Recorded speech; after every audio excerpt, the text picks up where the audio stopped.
Faster, further, higher. Sports are often about continuous self-improvement. But to perform at our best, it's important to learn, reflect, and be conscious of our physical health. That's where artificial intelligence can help. Game analysis, injury prevention, training optimization. It's even beginning to replace referees. AI is transforming the world of sport. Today on Shift. In women's cricket, former England coach John Lewis used AI to plan an optimal lineup, running 250,000 simulations per team. Or the new ball for the FIFA World Cup, which sends real-time motion data straight to the video refs.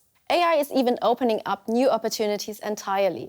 In India, a startup is using the technology to discover talent in remote areas, automatically analyzing videos from cricket or football matches. And maybe you've seen images like this, players wearing sensors for data collection. We meet up with a handball team doing just that. One of Germany's biggest handball clubs is SG Flensburg-Handewitt from northern Germany. Here, coaches use AI for data analysis, giving them a definitive edge. Michael Döring is in charge of athletics and performance training. He knows the game and sees huge potential in AI. What happens on the field can be organized into patterns that we humans are unable to recognize. It provides very different insights than in past years and sparks ideas about how to train differently and play differently. A team led by sports scientist Jochen Baumeister at the University of Paderborn developed a special tool for the club. It evaluates plays, identifies what works and what doesn't. The system allows us to quantify whether and to what extent certain measures were successful. We can potentially also identify the players who don't score, but contribute significantly to the goal. From court to database, players from the Handball Bundesliga are equipped with small sensors on their backs, recording their movement, speed and positions. The AI then calculates goal probabilities based on previous passes. In this example, TSG loses the ball and the opponent gains possession. The probability is currently 11% for a goal within the next 3 seconds. Now the player passes the ball across the court, and we see it jumps here to 84%. A very high probability. This shows us how these chances are created.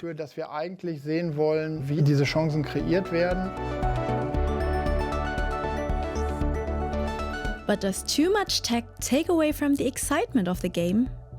Michael Döring disagrees. The game might evolve faster, maybe a little differently, a little crazier than before. But I don't think there's any worry of interest fading. We're still dealing with humans, with complex individuals. The club has been collaborating with scientists for 9 years now, and data is evaluated daily. Thanks to AI, the team has a much better understanding of how to further develop their play.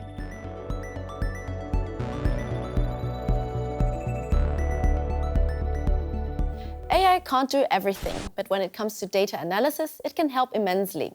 Getting a detailed picture of your performance isn't just for the pros anymore. Amateur athletes now have access to personalized training plans and AI coaches, in golf or tennis, for example. Introducing Wingfield, an AI-supported robot designed to help tennis players improve their game. The system was developed by former pro tennis player Jan Brunken and his team. Here's how it works. 2 high-speed cameras observe the court. They recognize the ball's trajectory and speed, as well as players' movements. The cameras collect data on technique and gameplay. It's like an assistant for tennis coaches. It handles data processing and analysis. The coach can then focus on improving something specific. Wingfield shows a player's strengths and where they can improve. And it's already in action, installed on hundreds of tennis courts across Germany. Sometimes there are things I overlook. It's a good aid. I feel quickly validated. It's time to see Wingfield in action. So, schau mal, Milan, wo du hinwirfst. Milan, look at your throw. Der war auf die richtige Seite. That's the correct Ja, der war side, rechts. with the ball on the right. Ja, der geht auch That noch, works ne? too. That way you can get around the ball much An better. der Seite den Ball. Aufgabe ist, Rhythmus zu spielen. The AI is quickly improving, but Coach Tobias Köberle doesn't think he'll be replaced just yet. But it's not just training plans. AI is helping improve sports medicine too, be it for diagnosis, rehab, or even injury prevention. Take the NFL's Digital Athlete, for example, an AI tool that has been effectively analyzing game and training data to predict injury risk. We meet an entrepreneur from Belfast who's taking a similar approach. Naomi McGregor wants to spare others what she went through as a teenager. She started ballet at age 4. 10 years later, she injured her knee while dancing. I was told after 3 years and 8 specialists that I should never dance again, and my injury was completely preventable. A traumatic experience that inspired innovation. A wearable that measures biomechanical metrics in real time. Users can follow their movements and performance on the field. Development began in a garage during the COVID pandemic. Over the past 3 years, we've been able to design, iterate, and launch MoveTrue across Europe. The MoveTrue wearable sends its data to an app. The technology is meant to help many high-impact sports such as ice hockey. CTO Dylan McBurney is responsible for MoveTrue's technical evolution. So you can see here, this is the Belfast Giants with the athletes skating on the surface. And then the cool thing is we can zoom in to all of the data points. So this is captured at in real time, and we can see all of these data points by flicking through them. The app analyzes movement data and assigns scores automatically. An AI tool creates individual training plans, tailored to the athlete's strengths and weaknesses. The goal is to optimize performance and lower the risk of injury. At the point of initially kicking off MoveTrue, AI was not a term that was being used across the industry. Now, with the explosion of AI, it has allowed us to advance our product dramatically. But what do the users think? Rugby player Jake Flannery is pleased. Sometimes when you get injuries as an athlete, it's not totally clear what the issue is or what the deficiencies are when you're returning from play. So having that clear, objective measurements that you can chase and improve on makes a very clear path to return to play. Naomi believes AI in sport has its limitations, especially for female athletes. There isn't enough data to train the systems effectively. Women are up to 8 times more likely to suffer an ACL rupture, and with this, when we're considering AI, we need to ensure that female anatomy, hormonal health, and the differences of their biomechanical performance is factored into the decision making. MoveTrue won't always prevent disaster, but there's evidence that using one mitigates the risk of injury. In the future, Naomi and her team plan to improve data collection to better understand how injuries can happen. Increasingly, doctors are using AI too to provide a second opinion. Studies have shown the practice improves diagnosis accuracy. But remember, AI is only as good as the data it's trained on. For example, if dermatology AI is trained mostly on data from white patients, it can lead to errors when treating people with other skin colors. Another major question relates to data protection. Everything we are talking about involves lots of personal health data, especially when it comes to athletes, whose very careers might depend on it. Many are calling for stricter regulations. But though the EU just passed the world's first AI Act, for some it's still not enough. We're still very much at the foothills of using AI and data and understanding them. So it's great to have principles and guidelines and regulation. I'm a bit unconvinced that they really sort of provide the kinds of protections that we need. I think those will come, but I don't think they're quite there yet, and they haven't been specifically designed for a sporting and athletic context. When it comes to transparency, AI sometimes falls short. The question is, how much can you really rely on it?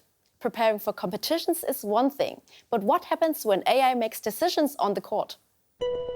In 2025, line judges at Wimbledon were replaced by an AI system for the first time.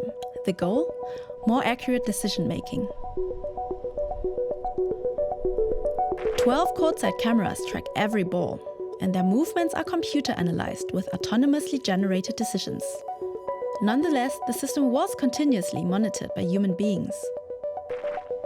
In theory, errors should be avoided this way, but not everyone was pleased. Some players found the system inaccurate, and during one match it briefly failed.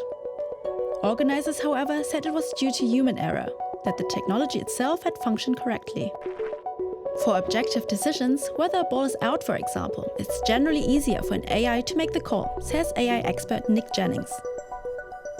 I think sort of having the computer in the mix is a useful thing to do. And I think that's also true for some of the more subjective calls as well.